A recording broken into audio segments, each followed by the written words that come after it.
Bonjour, bon après-midi et bonsoir mesdames et messieurs, selon le lieu à partir duquel tu me regardes par le monde. Bienvenue une fois de plus sur la chaîne YouTube de The Temple Ministry International, TTMI TV. Si tu n'as pas encore souscrit, s'il te plaît, appuie sur le bouton s'abonner, appuie sur like afin d'être à même de recevoir toutes les vidéos que je vais mettre en ligne dans les jours à venir. Mesdames et messieurs, nous sommes le 6 janvier 2023, le 6 février, autant pour moi, 2023. Bienvenue dans le mois de février 2023. Après avoir passé tout le mois de janvier à chercher la face de Dieu par rapport à nos projections de l'année 2023, nous devons entrer en plein dans nos différentes activités au courant de ce mois de février et au-delà. Chacun de nous en tant qu'enfant de Dieu a un domaine précis d'activité dans lequel il évolue pour gagner sa vie au quotidien. Après avoir cherché la face de Dieu pleinement en janvier, en partie de ce mois, chacun de nous devrait se donner à fond pour faire au mieux cette activité pour laquelle il gagne sa vie au quotidien, au nom de Jésus. Mais la question, c'est de savoir, en tant qu'enfant de Dieu, qu'est-ce que nous devons faire en plus de faire cette activité pour laquelle nous nous exerçons tous les jours pour gagner notre vie au quotidien? La réponse que je vais te donner, c'est que tu dois servir Dieu. En plus de ton activité quotidienne, tu dois servir Dieu en esprit et en vérité. Quelqu'un pourrait me demander, mais moi je ne sais pas prêcher, je ne sais pas enseigner la parole. Comment est-ce que je peux servir Dieu? Mais je vais te répondre, mesdames et messieurs. Dieu a destiné, dans la maison de Dieu, nous avons plusieurs domaines dans lesquels on peut servir Dieu en esprit et en vérité. Oui, parce que ce n'est pas tout le monde qui est appelé à prêcher ou à enseigner la parole de Dieu. Alors, la question c'est pourquoi est-ce que nous devons servir Dieu? Nous devons servir Dieu parce que c'est en servant Dieu que ce que nous recherchons est certain d'être accompli. Je vais te démontrer. Dans Exode 23, verset 25 à 26, mais tu peux lire jusqu'à 28. La Bible dit dans le verset 25, tu serviras l'Éternel ton Dieu, il bénira ton pain et tes eaux. Il bénira ton pain et il éloignera de toi la maladie. Simplement pour dire, mesdames et messieurs, toi et moi, nous convenons que sans la santé, quelle que soit ta capacité intellectuelle, ta capacité professionnelle, ta capacité spirituelle, tu ne peux rien faire. Nous avons besoin de santé pour mener à bien cette activité pour laquelle nous gagnons notre vie. Dieu dit, tu dois me servir pour avoir cette santé dont tu recherches, afin de faire bien ton travail tout le long de l'année 2023. Ça, c'était. La Bible dit, je bénirai ton pain et tes eaux si tu servis l'Éternel. Simplement pour dire, cette activité que tu mènes au quotidien, est-ce que tu es un employé de bureau? Est-ce que tu es un homme d'affaires? Est-ce que tu es un enseignant? Quel est ce domaine en particulier?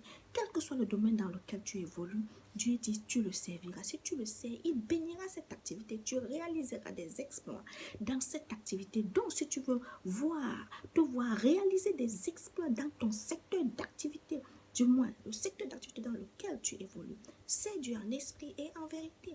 Il te promet de le faire. Il te bénit ton pain et tes eaux. Il te promet de te faire réaliser les exploits dans cette activité. Dans le verset 26, il dit qu'il n'y aura pas de femme qui avorte dans ton pays, ni de femme stérile. Simplement pour dire, mesdames et messieurs, il s'agit de l'avortement dans le sens propre du terme. Tu es une femme, tu cherches le fruit des entrailles. Tu es un homme, tu cherches le fruit des entrailles. Ta femme ne va pas avorter. Toi, femme, tu n'avorteras pas.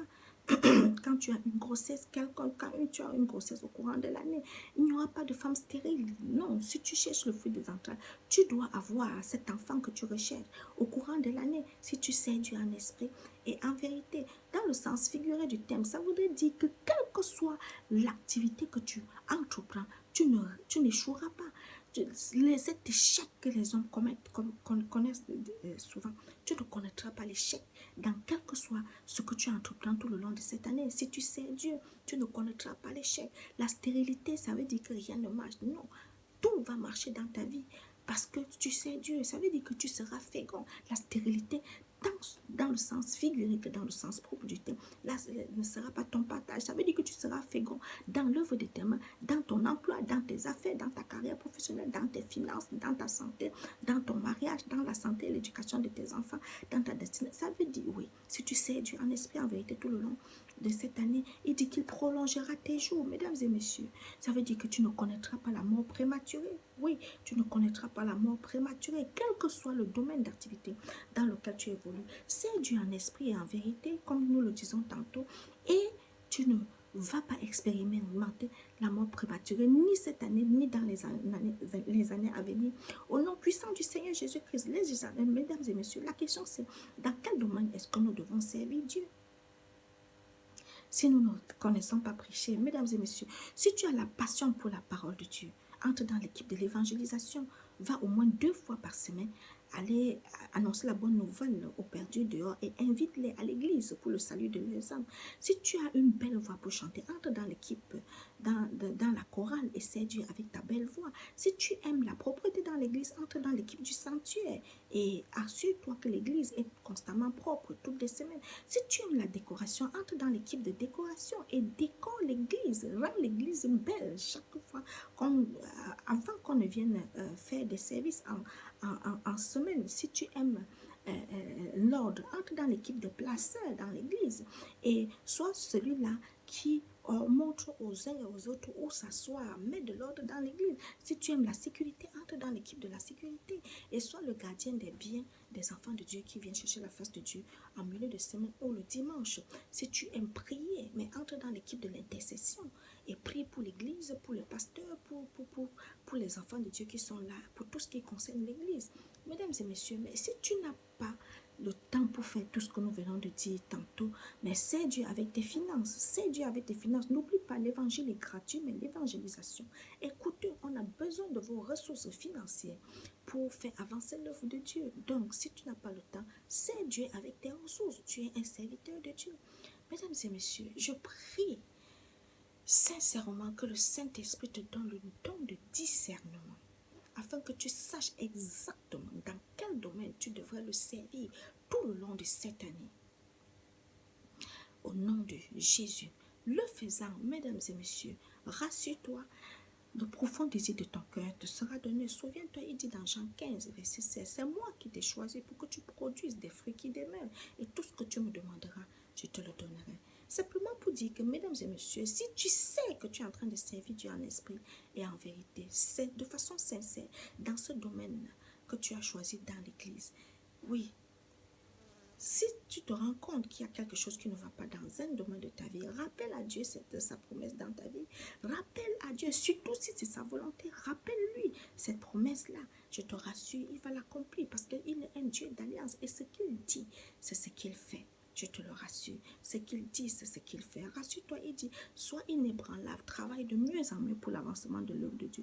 Et tu ne manqueras pas sa récompense. 1 Corinthiens 15, verset 58. Ça, c'est sa promesse. Donc, pendant que tu es en train de le servir en esprit et en vérité, tout le long de cette année, quand j'insiste sur le mot esprit et en vérité, ce n'est pas une histoire de je suis catholique, je suis protestant, je suis pentecôtiste, je suis réveillé. Dieu s'en fout de la dénomination dans laquelle tu le sers. Toi, tu appartiens à une église, toi qui me regardes en ce moment. Moi, ce que je dis, c'est que quel que soit là où tu cherches la face de Dieu, rassure-toi que tu le sais en esprit, en vérité, que ton cœur est totalement engagé dans ce que tu fais pour Dieu. Ne le fais pas parce que tu veux te faire voir par le pasteur. Ne le fais pas parce que tu veux te faire voir par les autres chrétiens, mais fais-le parce que tu as une alliance personnelle avec Dieu. Et le faisant, je te rassure que quel que soit le profond désir de ton cœur, il te sera donné, il sera accompli tout le long de cette année et au-delà. Au nom de Jésus, souviens-toi, il t'a promis. Pendant que tu le fais, tu réaliseras les exploits dans tes affaires, tu auras la bonne santé. Tout ce que tes ennemis entreprendront contre toi, Dieu les rendra nuls et sans effet. Il le dit dans le verset 28. Il dit qu'il va détruire tout ce que les ennemis, dans Exode 23, verset 28, il dit que verset 27, autant pour moi, tout ce que l'ennemi entreprendra contre toi, il détruira cela au nom de Jésus, pendant que tu le sais. Il dit dans le verset 28, il dit qu'il détruira tous les Éviens, les Étiens, tous les Cananéens. Qui sont les Éviens, les Étiens, les Cananéens? Souviens-toi que ce sont les peuples qui avaient occupé la terre, qui est aujourd'hui la terre promise pour les enfants d'Israël. Et Dieu a détruit toutes ces populations qui habitaient cette terre. Et il a positionné ses enfants de Dieu simplement pour dire que nous, enfants de Dieu, les bénédictions que nous recherchons, il y a certaines personnes qui occupent déjà ces bénédictions-là, ces places-là. Et pendant que tu sers Dieu tout le long de cette année, Dieu détruira tous ces hommes et ces femmes qui occupent ces positions que Dieu a destinées pour toi et il te positionnera là où il a destiné pour toi, que ce soit dans tes affaires, que ce soit par rapport à tes finances, que ce soit par rapport à ton mariage, que ce soit par rapport à ton emploi. Dans cette entreprise où tu travailles, il y a quelqu'un qui a occupé le poste que Dieu a destiné pour toi. La Bible dit que pendant que tu seras en train de servir Dieu cette année, Dieu va déguerpir cette personne, il va te positionner dans ce poste qu'il a prévu pour toi, dans cette entreprise, au nom de Jésus. Je prie que le Saint-Esprit t'accorde le don de discernement afin que tu saches où le servir et qu'il t'accorde la grâce de le servir avec consistance et continuité tout le long de cette année et au-delà, au nom de Jésus. Je t'aime très fort, tu le sais, mais Jésus-Christ t'aime mieux que moi. À nous revoir la semaine prochaine, au nom de Jésus.